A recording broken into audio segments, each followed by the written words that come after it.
کچھ لوگوں کو مفتی شمائل ندوی کی کامیابی اس لیے برداشت نہیں ہو رہی ہے کیونکہ وہ علماء دیوبند سے تعلق رکھتے ہیں۔ دیکھیے کس طرح شور مچایا جا رہا ہے اور کس طرح ان کے پیٹ میں درد ہو رہا ہے۔ یہ ویڈیو دیکھیے۔ شمائل ندوی کے نام پہ جاوید اختر کو ہرا دیا۔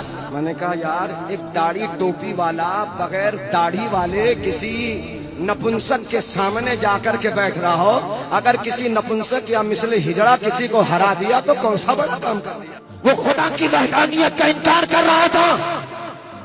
میں نے کہا فرق اتنا ہی ہے، جو حال عین کا وہی حال غین کا، صرف نقطے کا ہے کہ اس کے چہرے پہ داڑھی ہے۔ یہ اسی بنا پر کہہ رہے ہو کیا؟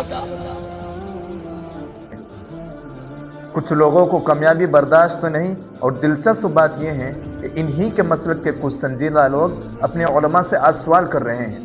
یار دانش بھائی، جی بھائی، پورا سوشل میڈیا کھولیے، فیس بک چاہے انسٹاگرام چاہے یوٹیوب ہو، ہر طرف کسی بھی پلیٹ فارم میں دیکھیے مفتی شمائل ندوی صاحب کو مبارکبادی پیش کیا جا رہا ہے۔ بالکل، چاہے وہ انہوں نے کمال کیا، چاہے وہ کسی بھی دھرم کا ہو، ہر ایک شخص جو ہے مفتی شمائل صاحب کو مبارکبادی پیش کر رہا ہے۔ جی اور واقعی وہ مبارکبادی کے قابل بھی ہے، کیونکہ وہ احقاق حق اور ابطال باطل کے لیے وہ جو خدا کے وجود پر ڈیبیٹ کیا، ڈیبیٹ کرتے سمے ان کو اس چیز کی فکر نہیں تھی کہ ہماری جان جائے گی، ہم کس کے جھنڈ میں ہیں، ہمارا رزلٹ کیا ہوگا۔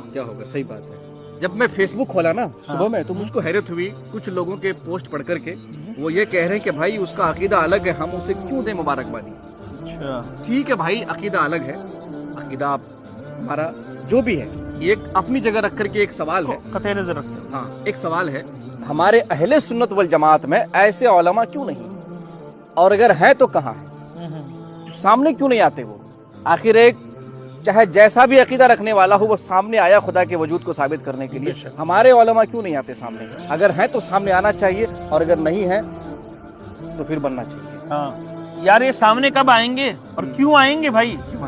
یہ تو جلسے جلوس سے ان کو فرصت نہیں ہے۔ صحیح کہا آپ نے، کرسی پہ بیٹھ کر کے بس خود سے سوال کرنا، خود جواب دینا بڑا آسان ہے۔ یہی ہے معاملہ تو تب سمجھ میں آئے گا جب جب سامنے میدان میں آئے گا تب پتا چلے گا نا۔ صحیح بات ہے۔